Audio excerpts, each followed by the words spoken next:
Hola amigas y amigos, nos encontramos de nuevamente en este programa Región Profunda de Telecinco HD del director don Marcos Saravia, y en esta oportunidad me he atrevido a invitar a una amiga que va por la elección de constituyente, y me refiero a Yanina Figueroa, una dirigente importante a nivel país, regional, vinculada al tema de las pymes, al tema de género, entre otras actividades que yo la he conocido en su vida. Ha dirigido una ONG importante, preocupado de los temas de la mujer, pero yo quisiera conversar con Yanina de temas de la Constitución, de temas de la región, y producir una interesante conversación en provecho de los televidentes.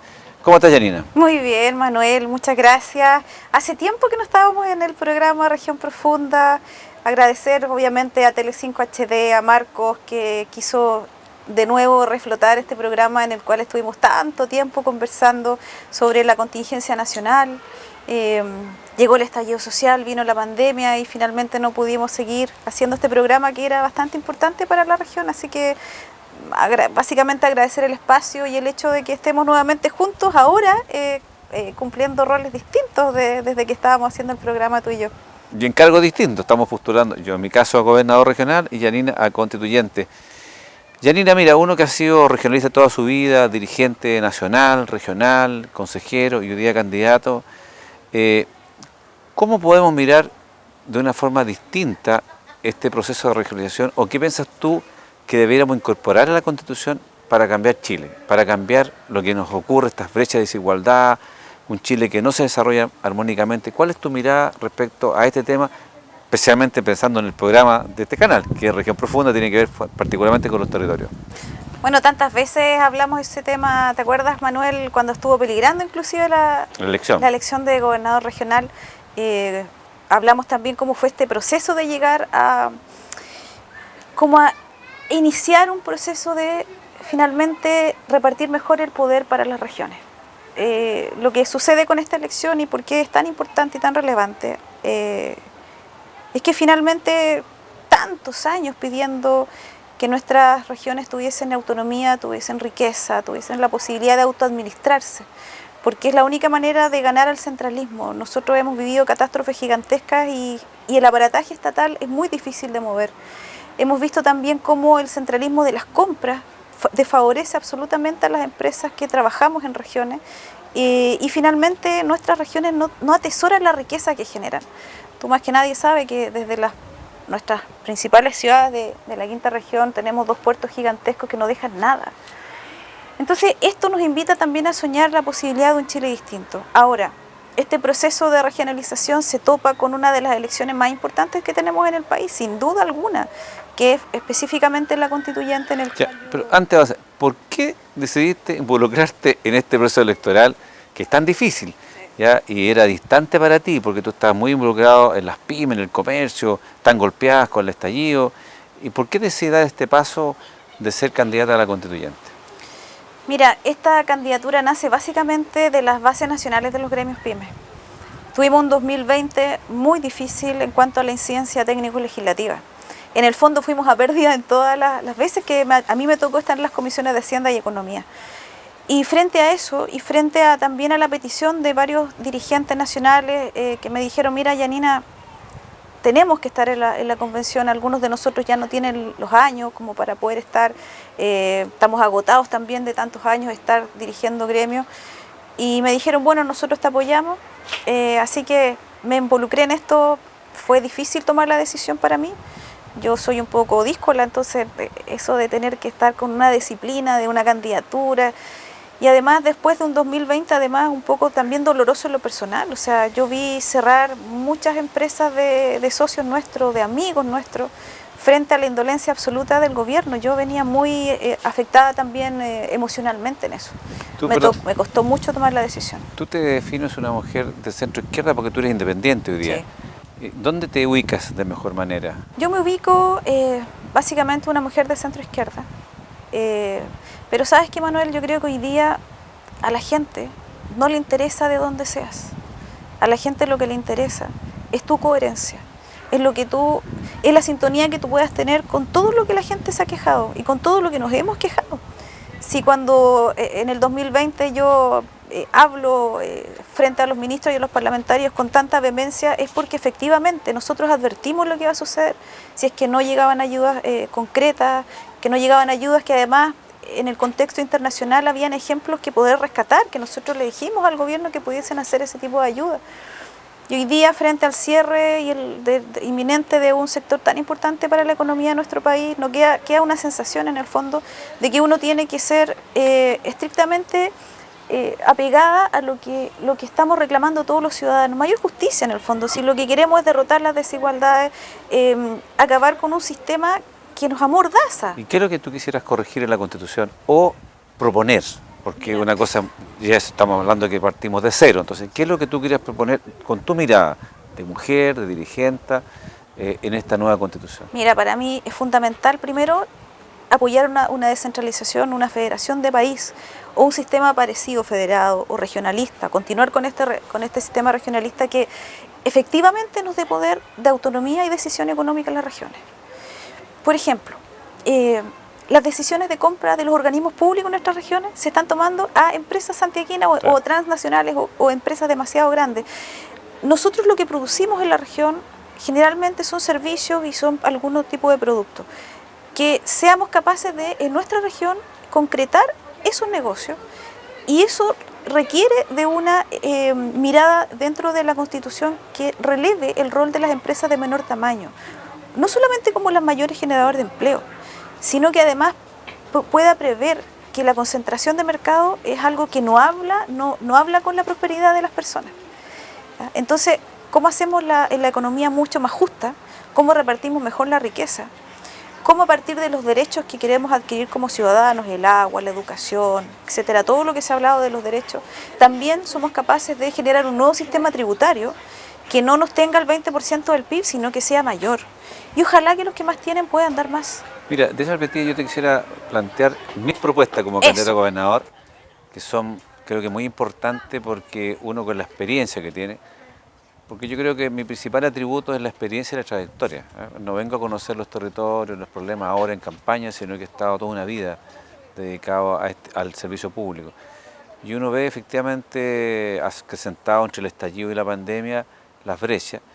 Y yo creo, Yanina, yo he llegado a varios convencimientos de distintas materias que podrían estar más distantes antes y se ha visibilizado con la pandemia. Uno, el derecho a la vivienda. Y lo digo fundamentalmente porque un modelo que fue exitoso en la década de los 80, porque recordemos que en la década del 70 se construían, eran media agua, ¿no? Esas eran las soluciones habitacionales que se otorgaban a la gente más humilde. Campamentos, las callampas que se denominaban, y posteriormente son viviendas de 35 metros, 40 metros, y se va creciendo y hoy día son viviendas de 55 metros cuadrados. Durante distintos gobiernos se fue modificando la política de subsidio. Pero el problema que se produce es la tardanza en llegar el Estado a aquellas familias que creen en el sistema y ahorran, se reúnen en un comité y pueden pasar años, 10 años, incluso hasta 20 años, con terrenos comprados por ellos mismos. Entonces se produce una incerteza de esa familia en que creen en un sistema pero finalmente se frustran y terminan yéndose rellegados o en un campamento, en una toma. Y por eso es que es importante que yo creo que si tú consagras el derecho a techo, que se denomina que es más amplio que vivienda, en dar respuestas certeras, que la familia que crea en un modelo, un sistema de esfuerzo personal, por cierto, que sepa que el año 1, 2 o 3 va a tener su vivienda. Hoy día no sabe. Entonces puede ser una desilusión, una desesperanza, mucha especulación con falta de vivienda de los arriendos. Entonces, primero yo comparto, y por qué es importante para mí como gobernador, porque no puedo hacer la pega solo. Es decir, uno tiene el interés de colaborar y resolver el tema de las brechas. Tenemos en esta región, que tú sepas, 80.000 personas viviendo, dato al día de hoy, 80.000 personas viviendo en campamentos. Una cifra, más de 253 campamentos. En la pandemia subieron 72 nuevos campamentos. Entonces, y esto se repite en el país. Entonces yo quiero consagrar la nueva Constitución y me gustaría si pudiéramos compartir la mirada de consagrar el derecho a la vivienda en la Constitución. Primero, creo que también es importante consagrar el derecho al agua para consumo humano.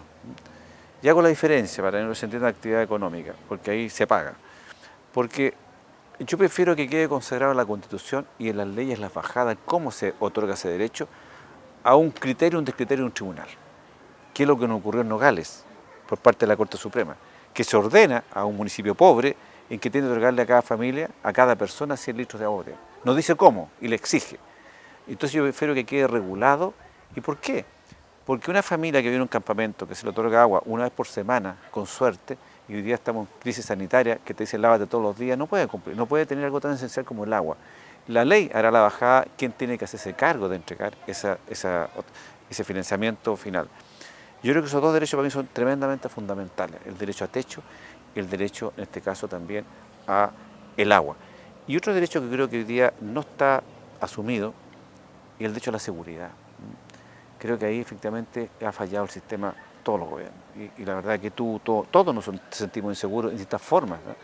Entonces, tú compartes esa mirada que deberíamos, hay otros derechos, por cierto, que pudiéramos avanzar en consagrar esos derechos para tener un país más armónico, un país más justo. Sí, mira, una cosa es declarar los derechos y el derecho a la salud también, el derecho al agua, el derecho a la vivienda adecuada. Claro que son derechos, pero además tiene que quedar garantizado por el Estado. Por eso el sistema de cómo vamos a recaudar los dineros y vamos a fortalecer las arcas fiscales para que sea eficiente es un tema también importante que nosotros tenemos que en algún momento también ponernos a discutir. Una de las cosas terribles que ha pasado con el tema de la construcción de las viviendas y por qué hemos tenido tantos problemas, por ejemplo, con el otorgamiento de los subsidios, es porque se han hecho pésimos negocios entre los privados para poder construir las viviendas. Y hemos visto cómo han entregado casas hasta sin piso. Entonces, no podemos, en este caso han habido privados, yo te lo digo siendo pyme, no voy a llegar a ese nivel de escala, digamos, los socios nuestros no son, digamos, los grandes contratistas que contrata el modo Poservio. La privacidad, Manuel, o sea, cuando uno visita las viviendas que se han entregado a los últimos gobiernos, tú golpeas y se sienta al lado, se escucha cuando se tira la cadena de los baños, tú escuchas además las discusiones de los vecinos o de repente alguien tiene un perrito o un gatito que hace más, pero son absolutamente traspasables los ruidos y eso no es digno, eso no es una vivienda adecuada. Mis padres, por ejemplo, viven en una población Corvi en Playa Ancha, que son unos departamentos que se entregaron en los años 70, donde hay un hormigón súper grueso, donde ha pasado varios terremotos, donde tienen metros cuadrados súper para ellos que son solitos, ¿me entiendes tú? Y todavía esas viviendas están paradas y están bien estructuralmente. A partir de la democracia empezaron a construir viviendas, bueno, Bajos de Mena y tantos otros poblaciones que se crearon con tan poca... con tanto amor al prójimo además, porque cuando tú entregas eso a un ciudadano y una ciudadana, estás despreciando el derecho que tienen las personas a sentirse y a desarrollar una vida digna dentro de esa vivienda. Si ahí se desarrolla la familia, ahí se educan a los hijos, ahí se crean las instancias de cariño, se almuerza, ¿me entiendes tú? Entonces, no puede seguir el Estado en este nivel de abandono en el que hemos estado los chilenos durante tantos años. Por eso, este proceso es tremendamente importante y relevante. Sí, y el otro tema que yo creo que es importante para mí como gobernador regional, y lo digo con mucha fuerza porque al haber sido parte de la Comisión Asesora Presidencial de la expresidenta Bachelet, que integré a Honoren, propusimos 72 proyectos de ley y uno en particular lo propuse yo, propuse varias, pero en este en particular propusimos dos ideas. Uno, la ley de rentas regionales, que era mayor recaudación de empresas que deben tributar a la región para hacer región necesitamos más plata, no la misma, ¿no? Pero también la participación ciudadana. Yo creo que es vital el consultar a la gente, más plebiscito vinculante en cuando tú desarrollas un proyecto, en el caso de Viña del Mar, este proyecto de la salina, una termoeléctrica, un botadero, una cárcel, y que la ciudadanía se exprese en distintos niveles. Y eso permite, yo creo que eso permite limpiar los grupos de intereses que intervienen, incluso que se enquistan en estos movimientos sociales, incluso a veces, o en ONG que suben de fachada. Y lo más importante es respetar la opinión de la ciudadanía. Entonces, ¿qué mejor que un plebiscito? Que vote toda la gente y tú contraargumentas uno y otro. Y la ciudadanía se expresa. Y yo haría eso, ¿por qué? Porque eso permitiría legitimar las políticas que uno impulsa. Pero no vendría al revés. ¿Qué ocurre? Que cuando tú tienes un proyecto mal concebido o diseñado de Santiago y lo quieres impulsar, la gente lo conoce recién y terminamos los tribunales. No hay inversión pública, no hay trabajo, terminamos todo mal. Entonces, si tú legitimas un proyecto, una inversión que es necesaria, nace con un apoyo ciudadano. Entonces, ¿tú has pensado cómo pudiéramos consagrar en la Constitución este modelo? Por supuesto, mira, una de las cosas que tiene esta Constitución básicamente es que los ciudadanos no tenemos ningún tipo de peso y nos llaman solamente las elecciones de cargos de elección popular. Pero, por ejemplo, en temas tan controversiales, porque hace muy poco se empezó a hablar de nuevo de la pena de muerte, a la cual yo no estoy, soy contraria. Pero si una gran parte de los chilenos dice lo contrario, esta Constitución no nos deja hacer un plebiscito, ¿ya? O sea, esta Constitución tiene muchos amarres que son muy dictatoriales por la concepción de la Constitución, donde no importa lo que opine la ciudadanía. Por ejemplo, el PPT-11, o sea, nosotros podríamos ser justamente plebiscitados en cosas tan trascendentes para la vida de nosotros, o tal vez la pena de muerte, o tal vez si la gente dice sí, por ejemplo, al aborto hasta las 14 semanas, o por ejemplo, no sé, ¿qué vamos a hacer con los royalty mineros y los tributos que paguen los puertos de nuestra ciudad? ¿Por qué no nos preguntan a nosotros? ¿Ya? Ese es obviamente un enclave constitucional pero tenemos que obviamente tener que sacar para que... ¿Y cómo logramos, perdona, Jenny, cómo logramos informar a la población para que no existan grupos de interés o ideologizados que impongan una mirada o una propuesta sobre personas que tengan menos educación? Porque eso puede ser el riesgo. Cuando se habla del tema de la pena de muerte, es una cosa más muy emocional, que pueden producir estos... Porque claro, oye, si hoy día tú sometes a plebiscito la pena de muerte, va a ganar la pena de muerte, te lo por seguro, ¿no? Entonces, ¿cómo logramos hacer un equilibrio entre el bien común? Claro, lo que pasa es que, No es fácil. es que eso tiene la democracia, pues, Manuel, que finalmente cuando tú le preguntas a los ciudadanos van a responder. Y lo que los ciudadanos respondan van a ser materia de ley o de norma para que los ciudadanos podamos tener una convivencia. Pero ¿cómo logramos previamente educar? Es que ahí están los procesos, por eso cuando nosotros tengamos la posibilidad de plebiscitar, que son temas complejos, como lo hacen otros países sin ningún problema, tenemos que tener un financiamiento obviamente para que ambas posturas puedan tener una educación hacia la ciudadanía.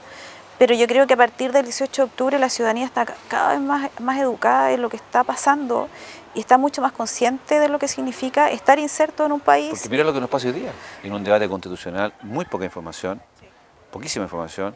Aquí hay cerca de 160 candidatos a la región, con poco tiempo. El tribunal o el tribunal calificador de elecciones y el CERVEL lo han hecho pésimo esta vez. Ya hay gente que todavía no tiene el número, estamos hablando de 15 días de la elección, la verdad que es un desastre. Entonces, tenemos que modificar también las normas de elección popular, si bien es cierto, el resultado siempre ha sido muy transparente, desde el plebiscito hasta ahora, que es un modelo a seguir, pero cada día se hace más complejo educar a la población, porque hoy día estamos eligiendo constituyentes. En el caso tuyo, Yanina Figueroa, ¿por qué la comunidad tiene que elegir a Yanina Figueroa? Claro. ¿Dónde puedes poner tú esa propuesta? Porque son pocos los espacios. Y ahí también se produce un problema económico. El medio de comunicación queda fuera de poder exponer las propuestas que tú. Entonces, ¿por qué la gente viene a votar por ti y no por las otras 70 alternativas? Bueno, yo creo que esta candidatura tiene una coherencia con lo que dijo la gente el 18 de octubre. Primero dijo, en el caso de los constituyentes, que no quería ni políticos, ni ex ministros, ni ex seremis, ni ex funcionarios de gobierno. Yo no cumplo ninguna de esas funciones nunca en mi vida. Nunca he trabajado para el Estado, siempre he sido una mujer independiente. Una de las otras cosas que dijo la ciudadanía el 18 de octubre también es que ojalá que la gente que represente la convención tenga algún tipo de vinculación ciudadana. Y yo desde mucho tiempo, desde la colusión del papel higiénico, que soy dirigente gremial de las pymes, y de ahí en adelante he estado en todas las leyes que tienen que ver con las empresas de menor tamaño en el país. Tengo una vida pública también a partir de la Corporación Mujeres Líderes para Chile, a la cual he trabajado, y todo esto en forma voluntaria, Manuel. O sea, nosotros los dirigentes, especialmente los que trabajamos por los derechos de las mujeres, en este caso la corporación, o los dirigentes gremiales, somos apto honorem. Todo lo que yo he hecho durante todos los años ha sido, digamos, básicamente desde mi convicción, desde mi ser, que siempre como, tal vez por mi historia de vida, que siempre he sido como me he revelado mucho ante la injusticia. Yo tengo una vida pública muy conocida también en la región y valorada, fíjate, transversalmente. Por eso agradezco que podamos estar juntos hoy día. Yanina, no tenemos que tener temor a tener coincidencias, ¿no? No, porque a todo veces lo gente, contrario. no, yo no tengo ningún problema de coincidir con Yanina y ella conmigo en materias de bien común, porque en el fondo podemos tener diferencias ideológicas quizás, o cada día las menos, porque los polos se acercan, dicen algunos, pero en definitiva aquí hay coincidencia quizás en el diagnóstico.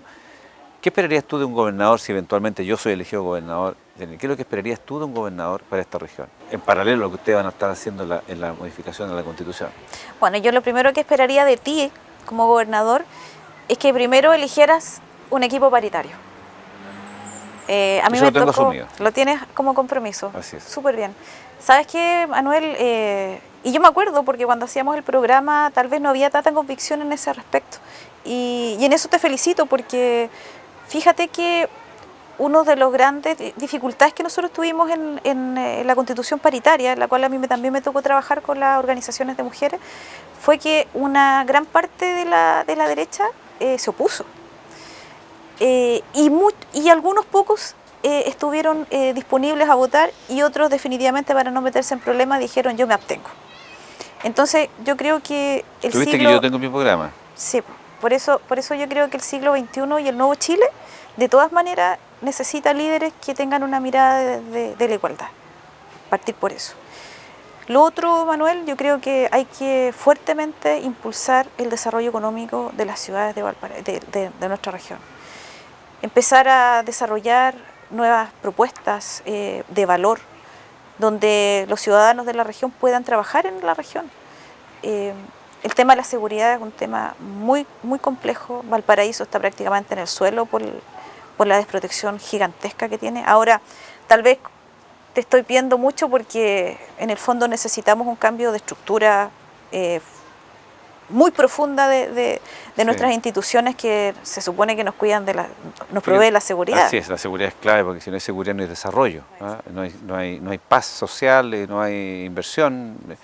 Pero yo te quisiera decir por qué incorporé mi agenda de género. Creo que es un tema que tú has liderado bastante bien y debo reconocer con mucha sinceridad que para mí hace 2 años era muy distante como tema, como tú lo explicas muy bien, las razones. Pero cuando uno empieza a compenetrarse de los términos del problema, de las dificultades de igualdad de género, y cosas tan sencillas que yo a veces digo que no son temas ideológicos, son temas de sentido común. Cuando una mujer me explica, mire, yo de mi casa, mi trayecto es distinto a un hombre. Y uno dice, ¿por qué? Claro, porque yo salgo a veces, voy a dejar a mi hijo y voy al jardín, y paso a la farmacia, y lo mismo que compro pan. Y cuando vengo después de vuelta. Entonces ese trayecto es distinto al suyo. Y tú dices, bueno, yo no había pensado, entonces por lo tanto la planificación de la ciudad y la región, la mirada de cómo tú desarrollas, por eso yo lo tengo incorporado, es distinto. Entonces tienes que tener la posibilidad de que incluso un asesor urbanista, que ingeniera las políticas de planificación, tenga esa mirada distinta, complementaria para saber que un paradero, que una iluminación, la mujer evita ciertos lugares, pues obviamente está en mayor riesgo que un hombre. Para mí no es ideológico, es un tema de sentido común. Lo segundo, yo el año pasado trabajo mucho con la PDI por los fondos regionales que nosotros apoyamos con ellos y hace mucho tiempo que yo apoyo al CABAS, al Centro de Atención a Víctimas de la Violencia. Y cuando me relatan ellos que hay 200 mujeres maltratadas, ¿verdad?, que llevan más de un año en espera de construir su relato, su versión ante el oficial para llevar al agresor a juicio, y a nadie le importa nada, y cuando pregunto es como normalizada esa cifra lista. Entonces, ¿pero qué ocurre? Y es porque no hay recursos humanos para contratar profesionales para bajar esa lista de espera. Entonces, ¿eso es ideológico? Es un tema de sentido común. Es un tema de sentido común, mire, como no poner los recursos para contratar y evitar que esa mujer... ¿Por qué? Porque en ese tiempo ese agresor puede violentarla de nuevo o matarla. Sí, claro. ¿Ah? Sucede. Y por tanto, entonces cuando empiezan a preguntarse todo, a mirar para arriba, si está al lado, la solución la tiene a la mano. Y ahí dice, oye, hay un poco de indolencia. Entonces, bueno, yo para mí no es un tema ideológico, es un tema de compromiso, si se puede hacer, por cierto. Bueno, cuando tú te das cuenta que en 38 comunas, solo en 12 tenemos dispositivos municipales de hacia la mujer, 12 de 38, y en 38 municipios tenemos solamente 5 casas acogidas, ¿ya? Es cierto que hay un costo por cada casa cerca de 80 millones al año, más o menos lo que te cuestan los dispositivos municipales, que son financiados, por este caso, por la Secretaría de la Mujer, o Seremía de la Mujer. Pero es parte de la política social del Estado, así se carga un problema. Entonces no puedes quedarte solo los titulares cuando hay un asesinato y todos hacen carga del femicidio. Oye, si ustedes no han hecho nada, y pudiendo hacerlo, ¿no? Y te lo digo porque yo traté incluso en la ley de presupuesto de plantear este tema a los legisladores. Oye, no, es que ya no está la respuesta, que no está el periodo de indicaciones. Y yo me informé porque lo supe por la PDI y después por las organizaciones que trabajan con menores y en el caso de mujeres. Tú sabes, Janina, que hay 640 niños violentados sexualmente y agredidos y que están en lista de espera. Sí, claro. Y cuando le preguntas a Sename, eso ocurre en todo Chile y pasa todos los años.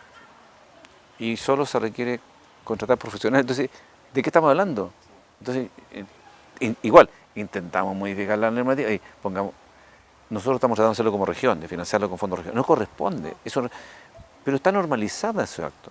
Entonces, la pregunta, ese niño violentado, 10 años, va a ser un niño resentido, porque le va a cobrar la cuenta. El Estado tiene que protegerlo, y no solamente lo protegió, y no lo reparó. Esas son las cosas que uno debiera meter mano legislativamente, penalizar este tipo de descuido o de irresponsabilidades de quien tiene la pega de hacer, pero no es posible que lo tengas normalizado las listas de espera. O lo que nos pasa con las pacientes que son GES o no GES, que da lo mismo y pasan años. Entonces cuando el tipo tiene una tensión ya es crónico, es agudo. Su dolencia ya pasa casi a un hecho de una mortalidad. Y esas son cosas que uno debiera consagrar jurídicamente. Ahora, ¿por qué es importante la bajada de la ley? Tan importante el que quede la Constitución y después la ley. Porque vivir en un medio ambiente libre de contaminación está consagrado en la Constitución. Pero no tiene una buena bajada. Claro, porque no hay garantías ahí. ¿Por qué? Se conculcó un derecho, se fue a la Suprema, hubo un fallo, y de los distintos considerandos prácticamente ninguno se puede cumplir porque depende de distintos organismos que tienen que algunos hacerse cargo. Por ejemplo, la Suprema te dice tenemos que modificar el uso de suelo de industria peligrosa a una zona sustentable. Esa modificación se demora hoy día 4 a 5 años. ¿Y qué pasa si se rechaza? No es vinculante. Entonces, la bajada es muy importante para no provocar frustración. Por eso que tan relevante de elegir una buena constituyente es tener un buen parlamento que haga la bajada adecuada. Eso va a ser un tremendo desafío. Me alegro que tengamos coincidencia, Janina, en estas dos materias, porque creo que yo no tengo, hemos tenido diferencias en otras materias, pero creo que necesitamos un Chile nuevo, necesitamos mucha más energía, más compromiso. No da lo mismo que en gobierno de la región. Yo soy una persona que soy constructor de acuerdos, tengo relaciones transversales y no hay tiempo que ni aprender. Hoy ya tenemos una crisis sanitaria fuerte, tenemos una crisis económica brutal, tenemos una tasa de delincuencia, tenemos todos los elementos que van a ser una mochila muy pesada y más encima tienes que venir a aprender del cargo. No hay tiempo, tienes que ponerte de inmediato a levantar la economía local, a generar los emprendimientos adecuados, levantar las pymes, colaborar con la atención primaria y hospitalaria y hacerte cargo de la seguridad. Entonces son 3 urgencias dentro de distintas materias que son importantes. Entonces yo creo, Janina, que es muy importante tener más diálogo, conversar, no atrincherarnos, porque tenemos que llegar a acuerdos, porque la gente espera acuerdos de sus autoridades, de sus personas. Entonces si nos vamos a marcar las diferencias, vamos a marcar diferencias, pero ¿quién va a perder el país? Entonces, ¿qué es lo que podemos hacer, Janina, en materia de coincidir en lo que tú manejas bastante bien? ¿Cómo ayudamos en esta coyuntura a levantar las pymes, a levantar el comercio, que es lo que más te apasiona? Ay, con la región casi completa en cuarentena hoy día está muy, muy difícil. Hay sectores de la economía que se van a recuperar más rápido. En el caso del turismo y la gastronomía está muy complejo que se puedan parar mucho. Esta nueva cuarentena, fíjate que yo ayer estaba en Viña con unos locatarios y de verdad que yo llegué un poquito después que ya se había anunciado la cuarentena en Viña del Mar. Yo miro al dueño del restaurante y tenía sus ojos llenos de lágrimas. Me decía, de nuevo, Janina, me decía, 8 meses cerrado, de nuevo. O sea, invertí en el aforo. Traté de encachar más el local para que la gente sintiera como que esto es un renacer. Me he gastado lo que no tengo. No tuve ningún tipo de subsidio. Entonces yo veo que la situación es muy compleja desde ese punto de vista. Mientras nosotros no podamos tener certeza de derrotar esta pandemia, va a ser muy difícil poder sacar a flote económicamente en la región, especialmente en el sector de las pymes. Ahora, si seguimos teniendo un gobierno tan tosudo que no quiere gastar un peso en las empresas de menor tamaño, va a seguir siendo catastrófico. Tú sabes muy bien que los fondos que se destinaron en el estallido social, muchos no le llegó a los adjudicatarios. O sea, nuestra institucionalidad está con olor a muerto en el fondo, porque no sabes por dónde. Mira, hoy día estábamos viendo la trampa ya. Se está planteando un subsidio de emergencia para las familias, pero de nuevo con letras chicas, que es lo que nos pasó a todos en las pymes cuando estábamos en cuarentena. No tenías que tener IVA impago, los bancos te rechazaban porque no tenías movimientos y estábamos cerrados, ¿me entiendes? Entonces, todo era con trampa. Y la cantidad de millones de dólares que se pusieron a disposición, más de 24.000 millones, la mitad, por ejemplo, en los créditos FOGAPE se fue al 50% de las empresas, que eran el 3% en el fondo de las empresas de 1 millón de UF. Entonces ahí tú dices, ¿cómo lo agarras ahora? ¿Qué es lo que necesitamos? Necesitamos en la región para poder llamar inversión, necesitamos seguridad. Necesitamos poder trabajar, tomar la normalidad de nuestras vidas. Pero mientras eso no ocurra, estamos, digamos, en un limbo de incertezas tremendo. Sí, mire, yo comparto, bueno, con el tiempo escaso, podemos seguir en otro programa, pero yo comparto contigo en el sentido, lo hablaba hoy día con un ex ministro, Briones, y también lo hablé con otro candidato presidencial, Joaquín Lavín, con Sichel, diciendo lo mismo. Mire, tenemos que modificar los instrumentos. Sí, no, déjame decirte, además, Manuel, que el peor ministro en pandemia fue Briones. Sí, no es posible que yo no pueda generar un impacto en los territorios, porque la forma de concursabilidad no me permite focalizar adecuadamente y por lo tanto se diluye el impacto de miles de millones que gastamos nosotros como región. Yo quisiera ayudar a la provincia de Petorca, a la gente de la Ligua, a los tejidos, a la provincia de Marga Marga, no puedo. Hago un concurso, entonces se diluyen los impactos, mucha plata. Y lo que tú indicas, muchas personas te dicen, no puedo acceder porque tenía deuda previsional, tenía una deuda en el ICOM. Pero si están en una situación crítica, se imagínate a estas alturas, entonces, cuando el ministro Briones saca el FOGAPE 2, sí, que va encima lo saca con mayores intereses. Tú me vas a perdonar, Manuel, pero yo creo que el respeto a la institución de la presidencia de la República hace que algunos personajes ni siquiera debieran asomar la nariz en una elección tan importante como esta. Briones se va de ministro de Hacienda dejando un país con recesión, dejando a las pymes por el suelo, y sin ningún tipo de solución frente a lo que a nosotros nos pasa. Entonces, creo que también la política, lo que tú dices es correcto, no se focaliza porque no hay mirada regional. Si cuando sacan el aforo en los restaurantes, nosotros le decíamos al ministro, vaya a tomarse un café a Puerto Montt, a Punta Arenas, a la terracita, para ver si puede sacar. Porque no fue, claro, yo criticaba al Ministerio de Salud. No hay cada realidad es distinta, ¿no? Son distintos los territorios. Pero no lo miran así porque lo miran con los ojos de Santiago, le falta calle. Claro. Bueno, yo creo que efectivamente yo coincido en eso, se lo dije a los ministros, y mira, aquí efectivamente no es lo mismo Valparaíso, Viña, Olmué, son distintas las realidades, o Petorca, no le podemos pedir lo mismo. Entonces nosotros efectivamente hay un esfuerzo enorme, pero nos preocupa, Yanina, para terminar. Yo tengo información, porque me reúno con muchas personas, conversar con empresarios chicos y medianos, del temor de esta prolongación de un mayores quiebras. Ahora, evidentemente la crisis sanitaria está en el primer minuto, estamos en la segunda ola, estos son los 15 días clave para poder sobrevivir, si logramos pasar o no pasar a esta ola. Por tanto, hay que hacer este esfuerzo. Las UCI están, las camas de las urgencias están ocupadas, porque hemos sido muy irresponsables, todos me refiero, e incluso el permiso de vacaciones, las fiestas clandestinas, la movilidad. Estamos en el peor minuto. Y yo confío que logremos pasar estos 15 días más o menos, lo que lo dicen los médicos, pasados estos 15 días ya debería tener efecto la vacunación. Ya vamos a avanzar en 5 millones, vamos en la primera dosis, 3 millones y tanto la segunda dosis. Se supone que cuando lleguemos a 8 millones ya deberíamos tener resultados, como está pasando en Israel. Así que yo confío en que resulte bien la planificación sanitaria, podamos ayudar a las pymes con otros instrumentos distintos, que sean mucho más amigables, más asequibles, que no tenga que contratar una consultora para que te ayude a postular.